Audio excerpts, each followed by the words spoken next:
Hello po sa inyong lahat. Magandang hapon po. Sa mga kasamahan po natin na araw-araw ay sumusubaybay sa ating Facebook Live, magandang hapon po sa ating lahat. Bago po tayo magpatuloy, tayo po muna ay yumuko at panandaliang manalangin. Panginoon, patuloy kami nagpapasalamat o Diyos sa hapon na ito sapagkat minsan pa binigyan mo kami, Panginoon, ng pagkakataon na makapag-aral ng iyong salita. Dalangin namin, Panginoon, itago mo ako sa iyong likuran at ang mga taong nakikinig ng Facebook Live na ito. Bigyan mo, Panginoon, ang bawat isa ng ang bukas na puso, bukas na isipan sa lahat ng mga mensahe mo. Salamat, Lord, sa katagumpayan ng aming Facebook Bible Study sa hapon na ito. O aming dalangin sa pangalan ni Jesus. Amen. So, ito po, patience will put you over the top. Yan po pag-aaralan po natin ngayon. Marami na pong naituro sa atin ang ating mga pastor tungkol sa mga persecution. Dito pong mga nagdaraang mga Facebook Live, nakaka-encourage po ang mga ibinabahagi po ng ating mga pastor sa atin. At naniniwala po ako ay malaki ang naitulong ito sa ating mga buhay. Lalo na ngayong pandemic, hindi natatapos ang persecution, pero sa kabila ng yun, naturuan po tayong maging matibay at maging matatag ng Diyos. At ngayon naman po, pag-aaralan po natin ang patungkol sa Christian characteristic. At ito po yung mga ugali ng mga Kristiyano. Ano ba yung dapat na maging attitude po natin ng mga Kristiyano? At ito pong pag-aaralan po natin na isa sa ugali na gusto ng Diyos na manahin natin. Ito pong ugali na to ay gusto ng ating Panginoong Yesus na manahin natin at may apply po natin sa ating mga buhay Kristiyano. Ito po yung patience. Maraming Tagalog po dito patungkol po sa pagtitiyaga, pagtitiis, kailangan ng mahabang pasensya, yung endurance. Yung endure po natin, yung endurance natin, dadalhin tayo niyan sa victory. Yung patience po natin, dadalhin tayo niyan sa katagumpayan ng buhay. At kung matututunan po natin to, ay mas magiging maayos po ang ating buhay Kristiyano. Makakatagal po tayong lalo. Alam niyo po, kaya po tayo dumadaan sa mga ganitong pagsubok ng buhay. Bakit minsan ang isang tao nagkakasakit? Isa lang po ang layunin ni Satanas. Ang ilayo ang isang Kristiyano sa Panginoon. Bakit kayo dumadaan sa hirap ang isang Kristiyano? Isa lang po ang layunin ni Satanas. Ilayo ka sa Diyos. At bakit may pagsubok? Kundi ilayo ka pa rin sa Panginoon. Iisa lang po ang common denominator niyan, na ilayo tayo sa Panginoon. Pero kailangan nating maging matyaga. Ito po ay isa sa gift of the Holy Spirit, yung pagiging matyaga. At nakalagay po dito sa James chapter 1 verse 3 and 4. Buksan po natin yung mga Bible po natin dyan.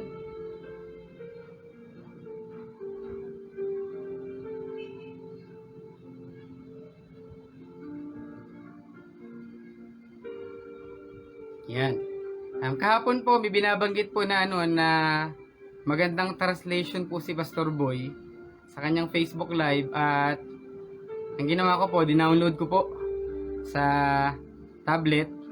At praise the Lord, ito po ay na-download ko naman po. Yan. Sige po, basahin po natin. Sabay-sabay po tayo magbasa.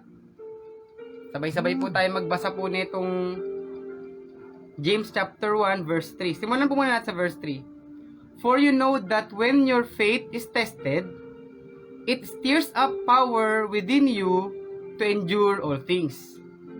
Sabi po niya ulit, for you know that when your faith is tested, it stirs up power within you to endure all things. So yan po, maganda po talaga yung naging yung translation po nitong The Passion Translation. Ano po? Ang mga Kristiyano po ay dadaan sa test of faith. Hanggang saan po kaya natin ipaglalaban yung faith natin sa Panginoon? sinearch ko po yung yung ibang meaning po ng stir up. Ibig sabihin po ng ibang meaning ng stir up, to raise up or to produce. Meaning, ito po, yung to produce power na magagawa nating ma-endure yung lahat ng pagdaraanan po natin. Yung magagawa nating mapagtiisan at mapagtiyagaan yung mga pagdaraanan natin sa ating mga buhay Kristiyano. Alam niyo po, nakalagay pa po dito yung meaning ng stir up. It means to feel a strong emotion and desire to do something. Meron po tayo na pinagkalooban tayo ng Panginoon ng kapangyarihan to endure all things. Yan po ay nakalagay sa verse 3. Kaya nga po hanggang kailan po natin ang paninindigan, ang prinsipyo ng Diyos sa buhay po natin. Hanggang kailan natin pagtsatsagaan. Kailangan po mabuo sa atin yung patience, yung tiyaga. Yung titisin mo ang lahat para sa Panginoon. Isa pong magandang ugali ito ng isang Kristiyano na marunong magtiis. Kasi kapag nagawa natin po ito, sa lahat ng aspeto po ng pagiging Kristiyano po natin, may apply po natin to. Sa prayer, sa pagbabasa ng Bible, kung nabuo sa puso natin yung tiyaga, yung magpa-follow up ka ng mga miyembro, kahit na minsan, pinalo up mo na, ayaw pa rin sumama, pero babalikan mo yan. Babalikan mo pa rin yan. Bakit? Kasi nandun yung tiyaga sa puso mo. May mga pupuntahan kang mga lugar, may mga Bible study kang pupuntahan, malayo, walang sasakyan, maglalakad ka lang.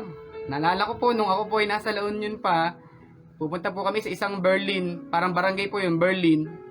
Dadaan po kami sa ginawang kawayang tulay, dadaan po kami sa gilid ng dagat, napakainit.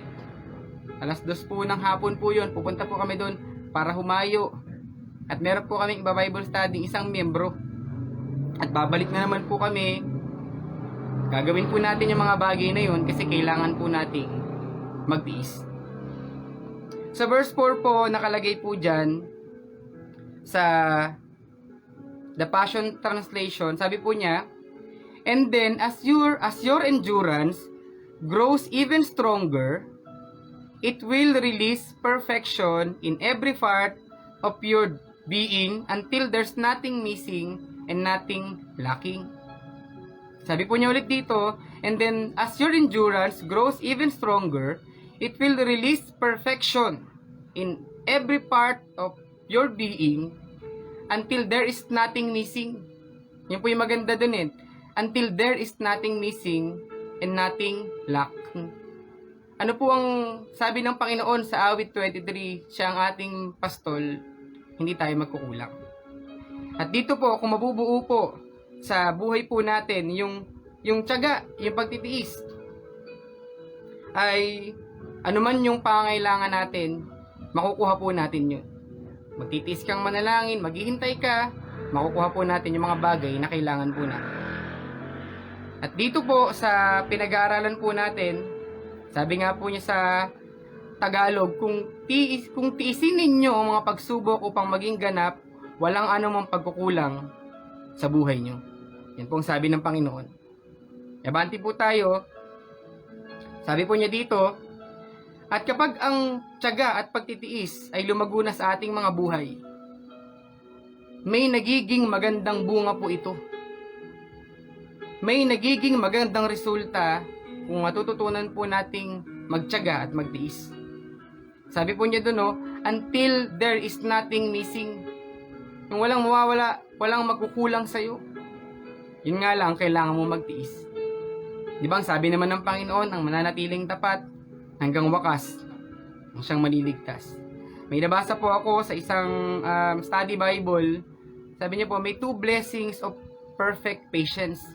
Number 1 po, ang personal perfection in the knowledge of the gospel and the will of God.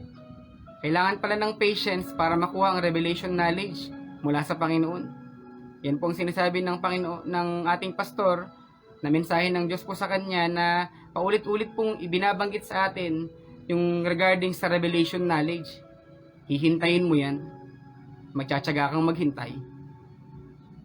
Na-share din po ito ng ating mga pastora sa prayer na itong revelation knowledge na ito, maghihintay ka.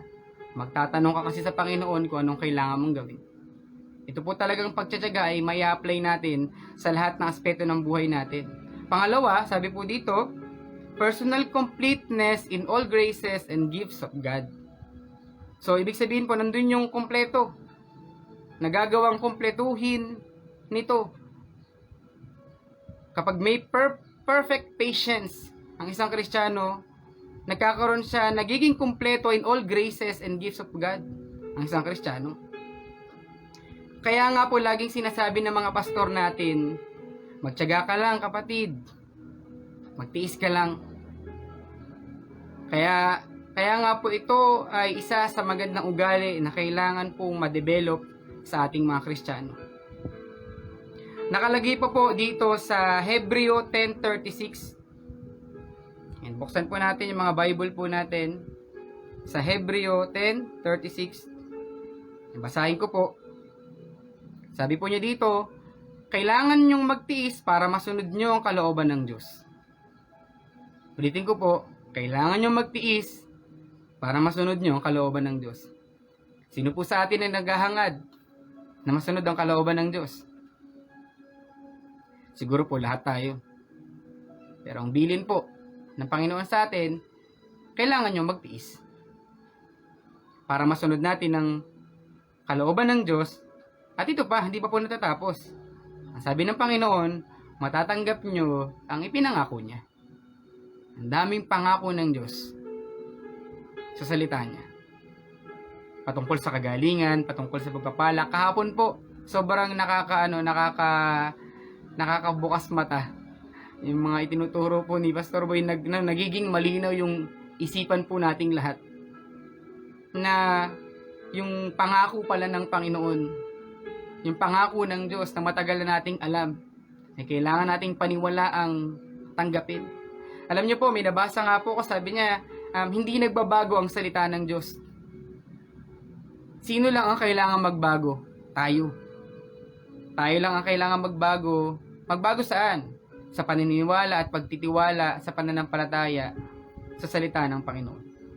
Sabi po niya dito ulit sa Hebreo, verse 36, kailangan nyong magtiis para masunod nyo ang kalooban ng Diyos.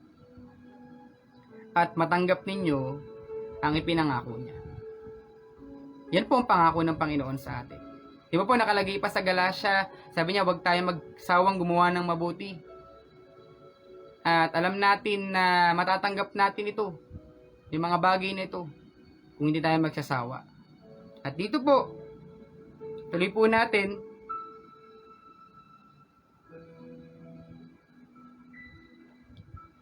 saan po ba tayo kailangan magtiis?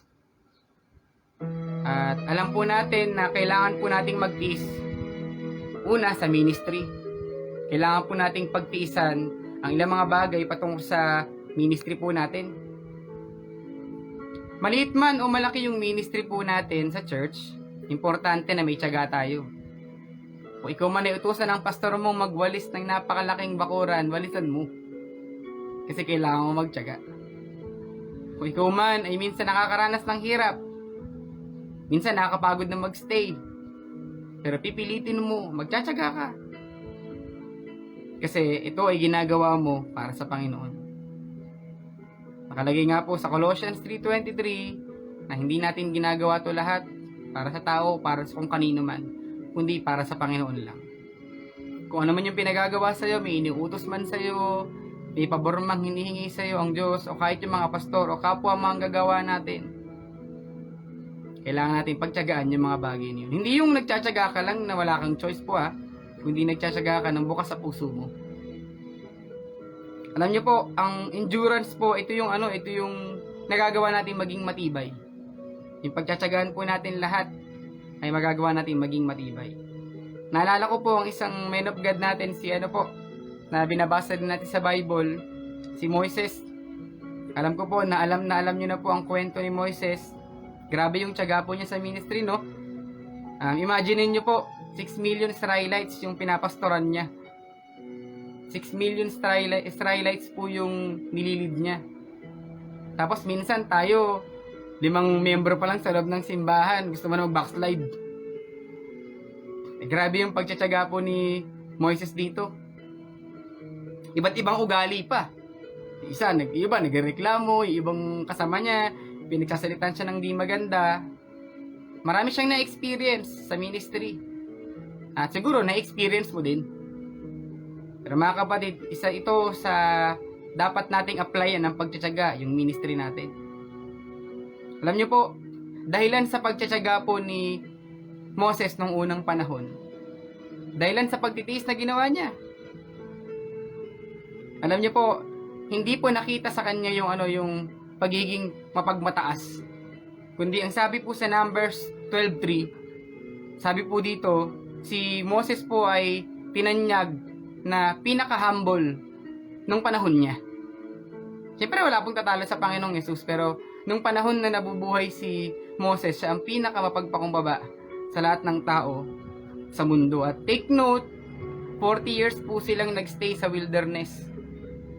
40 years yung pagtitiis niya doon sa lugar na yun. Ikaw ba, matagal ka na din ba dyan sa outreach? Di ba halos isa't kalating taon ka na dyan kasi lockdown? Malaki pa ba ang tiyagaan natin sa puso natin, mga kapatid? O gusto mo nang umuwi din? Kasi namimiss mo na yung family mo. O syempre, ang tagal nating di nakalabas. Pero mga kapatid, magtiyaga lang po tayo.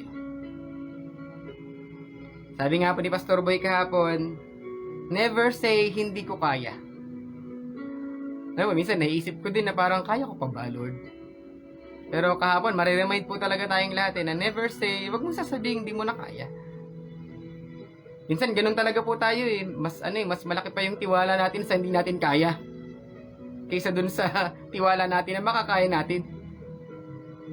Baguhin na po natin yung laman ng isip natin sa bagay na yun na kailangan natin magtiyaga. At si Abraham po, kilala po natin si Abraham. Isa po din to sa grabe yung pagtitiis na ginawa niya. Imagine po natin dun po sa Genesis 12 verse 1 to 3 and Genesis chapter 17 verse 4 to 8. Basahin niyo na lang po sa mga kanya-kanyang tahanan na ang Diyos po ay nangako sa kanya na magkakaroon siya ng isang anak. At yung pangako na yon ay ginawa ng Panginoon, 75 years old siya. Pero natupad po yun, pangako na yun, ay 100 years old na siya. Yun po yung nakalagay sa Genesis 21 verse 5, Bago dumating si Isaac, for sure, ang daming bulong ng kaaway kay Abraham. Nagtiis siya dahil dun. Sobrang daming pagtitiis yung ginawa niya. Pero pagkatapos ng pagtitiis na yun, imaginin po natin, kay Abraham po nagsimula ng galing ang lahat ng salinlahi. At kahit po yung ating Panginoong Yesus ay sa kanya nang galing, may blessing sa pagtsatsaga at pagtitiis. At syempre, ang best example po natin dyan ay walang iba kundi ang ating Panginoong Yesus. Naalala ko po yung isa pong post ng Rima Bagong Silang. Sabi niya, imagine po natin ang laki-laki ng langit pero gustong tumira ni Jesus sa puso mo. Iniwan po ni Jesus ang magandang buhay sa langit para lang sa'yo. At ang Panginoon po ay nabubuhay na dito sa lupa, kailangan na niyang pumunta sa ministry, kailangan niya na mag-worker. Iniwan po niya yung family niya para lang sa kalooban ng Diyos. Alam niya na tinawag siya ng Panginoon. At alam din ng ating Panginoong Yesus na marami siyang titiisin pag nag-worker siya. Pero iniwan niya yung lahat. Yung trabaho nila ng kanilang tatay, iniwan niya yun. Iniwan niya ang family niya. Kahit sinusundo na siya ni Mary sa kasalan, iniwan niya. At ang sabi niya, dapat nandito ako sa kalooban ng Diyos. Ikaw ba, alam mo ba sa sarili mo na dapat nasa kalooban ka ng Diyos? Kung ngayon pa lang naiisip mo na mahihirapan ka habang nalakaran mo ang kalooban ng Diyos, ay pag ganyan po ang katwiran po natin, hindi talaga tayo magdadala dun sa taas. Kasi patience will put you over the top. Pagtitiisan talaga natin lahat. Kagaya po ng ating Panginoong Yesus, nagtiis siya. Kaya nga po yung mga pastor po natin, patuloy na itinuturo na kailangan magkaroon tayo ng attitude na marunong magtiis. Siguro naman po, alam po natin at nakikita ng ating mga mata kung paano ang mga pastor po natin ay nagtitiis. Pupunta sa outreach, malayo yung outreach. Hindi po ano yun ha, hindi po yun, yung pamasahe po nila, galing po sa personal po nila yun ha, igagas po nila sa sasakyan po nila, galing po yun sa personal nilang pera.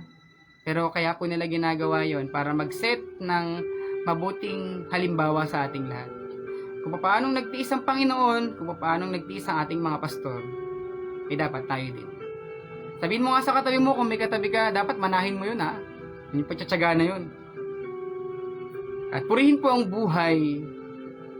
Diyos sa buhay ng ating mga pastor. At tayo din po mga kapatid, na kailangan magtiis. Sa ministry talaga, pagagalitan ka, mahihirapan ka, pero kailangan mo magtyaga. Ito ay magdadala sa iyo sa katagumpayan.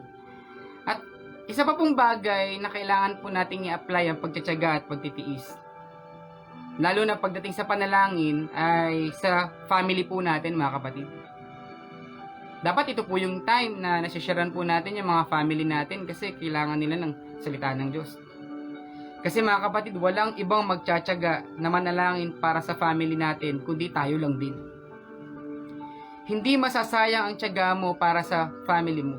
Alam niyo po ba nakalagay po sa Awit 56 verse 8? Nakalagay po dyan na nire-record ng Lord ang mga luha natin.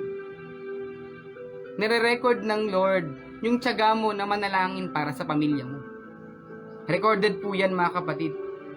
At nakita ko po ang kahalagahan ng pagtsatsaga sa buhay Kristiyano. Malaki po ang pakinabang nito sa ating mga buhay. Kaya hindi po ako nagsisisi na pinaglaban ko po ang pagkatawag ng Diyos sa buhay ko. Alam kong marami po akong pagtsatsagaan. Pero kailangan mong tiisin yung mga bagay niya. Kasi kaya naman po tayo nagtsatsaga para makamit ang kalooban ng Diyos sa buhay po natin. At manatiling tapat hanggang wakas sa kabila ng sitwasyon natin sa mundong ito. Naalala ko po noon, ako po ay nasa Laguna pa, personal experience at personal testimony ko po ito, na ako po ay na-invite ng family ko po na mag-church sa Rema. Ako po ay grade 6. Tagal na pong panahon, wag nyo na pong tanongin kung anong year. Kasi nung grade 6 po ako noon, na-invite po ako at praise the Lord, buong family ko po noon ay nagsisimba na. Sa Rema na po yun. At tandang-tanda ko po yung una ko pong pag-attend ay Christmas party. Kainan. Yun po ako unang in-invite. December po yun. At nung time po na yun, na nandun po ako sa church, ako po ay nagamit pa bilang illustration. Pinatayo po ako ni Pastor Boy noon. Katabi ko yung pinsan ko, tsaka yung isang kapatid ko. Parang pinatayo kami sa harap, tapos ginawa po kami illustration. At praise the Lord po, nakakilala po ako sa Panginoon. At buong family po ay umaattend po sa simbahan. Alam niyo po, dumating po yung time na sila po ang nag-invite sa akin, sila po ang nagsama po sa akin sa simbahan. Pero dumating po yung time, sila po ay nawala din po sa simbahan. At ako na lang po ang natira. Siguro po sa ibang mga kabataan po dito, makaka-relate po kayo sa akin na kapag nagka-camp kayo, mag-isa na lang kayo. Minsan, kapag sinasabi ng pastor, okay, magsama-sama ang family. Nainggit ako sa ibang mga may family sa loob ng simbahan noon. Kasi dati kasama ko naman yung family ko, tapos biglang nawala silang lahat. At yun po ay tumagal ng 2 taon. 2 taon po ako nagka-camp sa Peñel, sa lahat ng camping po noon. At minsan nalapit na lang ako kay Pastora Jenny Ann. At magkapapray ka. Naglolong ka ba? Yung bang naisip mo, sana kasama mo din yung family mo sa camp na nagsaserve kay Lord. Pero sa kabila ng yung, kailangan magtiis ka sa panalangin. At alam niyo po, gabi-gabi. Minsan nga po, nag-Christmas party po kami. practice na yon ang tinutugtog namin. Agila. Pero umiiyak ako. Agila yung tinutugtog, umiiyak ako kasi nga, Christmas party to, supposed to be, dapat nandito yung family ko, pero ako lang mag-isa. Tapos ibang mga kabataan, kasama nila yung family nila. At alam niyo po, pagkatapos ng 2 taon ng pananalangin, ng walang sawang pananalangin, kasi kung magsasawa ka, hindi mo madadala ang family mo sa simbahan. Kung tamad kang ipag-pray yung family mo, nakakalungkot kasi baka dumating na ang Panginoon, hindi mo pa rin nadadala ang family mo sa loob ng simbahan. At yan ay makukuha lang sa tiyaga sa panalangin. At pagkatapos po ng 2 taon, ang tagal, 2 taon, na-open up po ulit ang Bible study sa bahay namin. At doon po sila nagsimulang mag-attend. At pati hanggang ngayon, ang number 1 supporter ko po sa family ko, hindi po, sila po ang number 1 supporter ko, silang lahat. Yung nanay ko, yung mga kapatid ko po, at nadagdagan pa ng kapatid, sila kambal. Ayan, alam po nila yung ginagawa ko na pagdilingkod. At nandun po sa heart nila yung tanggap nila. At ako din po, inasa loon yun, last na lang po ito. Meron persecution yan sa family, ganito, ganyan-ganyan. Kasi nangako ko ng 6 na buwan, kailangan mo na umuwi sa bahay. Inetext ako ng iba, ng mga ibang kamag-anak, na pwede ka namang magpastor habang nagkatrabaho ka. Pero sa puso ko, alam ko yung kalooban ng Diyos. Na hindi ako tinawag sa ganung... Siguro po kayo po, may mga ibang po nating kasamahan na ganun yung calling nila. Pero ako po, ramdam ko sa puso ko na full time ang kalooban ng Diyos sa buhay ko sa akin. At alam niyo po, nung time na yun, kailangan nang umuwi. Pero August pa lang, alam ko na sa puso ko, bago pa magpenyel, bago pa mag 6 months ng pag-worker ko, alam ko na sa puso ko na mag-worker pa ako. At nung time na yun, alam kong sa pagpapatuloy ko po sa pag-worker, naging malungkot po. Yung, especially yung tatay ko sa pag-worker ko. Eh, syempre, bilang panganay, ikaw ang isa sa inaasahan, pero nandun pa rin po yung pangungusap ng Diyos sa puso ko na yung bang napamahal ka na sa paglilingkod sa Panginoon. Alam ko na naging malungkot ang family ko sa decision ko. Pero alam niyo po, pumapasok sa isip ko noon, Lord, isa ito sa bagay na kailangan kong pagtiyagaan at pagtiisan. At wala ako ibang gagawin kundi ang manalangin sa iyo. At sa kabutihan po ng Panginoon, after ng 2 buwan na pananalangin, hindi po ako umuwi noong October eh. After po ng 2 buwan na pananalangin, kinontak po ulit ako ng family ko. At yun po yung time na natanggap po nila totally yung paglilingkod ko po sa Panginoon. Na ang sabi nga po ng nanay at tatay ko, anak, ibinigay ka na namin sa Panginoon. Ang Diyos nang bahala sa iyo. At alam niyo po, ngayon po, praise the Lord, kung paanong nakakaranas po ng pagpapala sa mga lugar na pinagdeployan, nakikita ko po ang laki ng pagpapala ng Diyos sa family po namin. Sobrang nakikita ko po na hindi nagpabaya ang Diyos. At sana po makita din po natin yan, mga kapatid. Minsan po, pag umuwi po ako sa bahay, nagtitiklop po ako ng damit kasi babalik ako sa field. Alam niyo po, yung tatay ko, bibigyan pa ako ng bagong pantalon. Sabi niya, "O yan, anak, gamitin mo sa paghahayo mo. Gamitin mo sa paghahayo mo dun, nasa La Union pa po ako noon." At alam niyo po, minsan yung tatay ko, sinasadya niyang bumiling bagong short. At sabi niya sa akin, binili ko talaga yan kasi alam kong hihingin mo. Kaya sa'yo na. At pag madaling araw po, pupunta na po ako ng Manila kasi training na. Gigising yung tatay ko, bubuhatin niya yung mga bag ko. Siya ang maghahatid sa akin sa sakayan. At masarap lang sa puso na maririnig mo yung tatay mo na dating pinipigilan ka sa paglilingkod, pero ngayon number 1 supporter mo na. Sabi ng tatay ko, ingat ka anak ha, mag-text ka sa amin pag nandun ka na, pag nakarating ka na, ingat ka sa pag-mission mo. At nandito lang kami para sa iyo. Purihin po ang Diyos. Yung mga bagay po na yan ay kailangan lang po nating magtiyaga talaga. Marami pa tayong pagdaraanan mga kapatid, pero magtiyaga lang po tayo. Pagpalain po kayo ng Panginoon. Manalangin po tayo. Lord, maraming salamat Panginoon sa hapon na ito. Dalangin namin Panginoon ang mga kasamahan po namin na nanonood ng Facebook Live na ito. Panginoon, hayaan mong mabuo sa puso namin yung tiyaga sa paglilingkod sa iyo, O Diyos.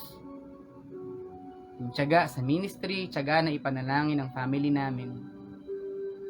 Hayaan mo Lord na itong pagtsatsaga na ito ay may apply namin sa aming mga buhay. Salamat Panginoon dahil alam namin na sa pamamagitan nito magiging matibay kami at magiging malakas kami. Pagpalain mong bawat isang patuloy na nagtsatsaga at nakikinig ng Bible study nito araw-araw. Po aming dalangin sa pangalan ni Jesus. Amen. Maraming salamat po sa pakikinig po ninyo ng salita ng Diyos. Pagpalain po kayo. Ingat po kayo.